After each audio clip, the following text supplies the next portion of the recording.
প্রিয় দর্শক, আপনারা দেখছেন আমরা কমলাডিঘি থেকে কাজীর বাজার আসছিলাম। এই মুহূর্তে আমরা আবার কাজীর বাজার থেকে কমলাডিঘি চলে যাচ্ছি। আমরা নদীর পাশ দিয়ে যাচ্ছি। দেখেন, এটা হচ্ছে নদী আর এটা হচ্ছে বাগান। এখানে সুন্দর বিচ হয়ে গেছে। বিচে বাইক দিয়ে অলরেডি চলে এসেছি আমরা কমলাডিঘি আমাদের সামনে।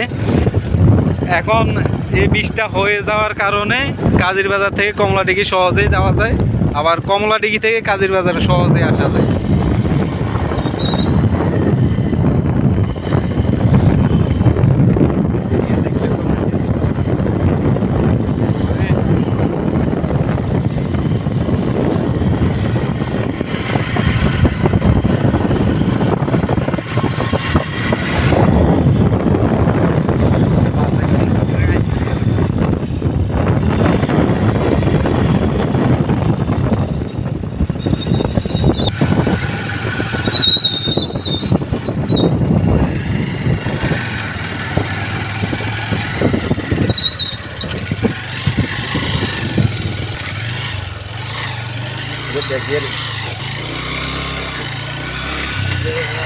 Dia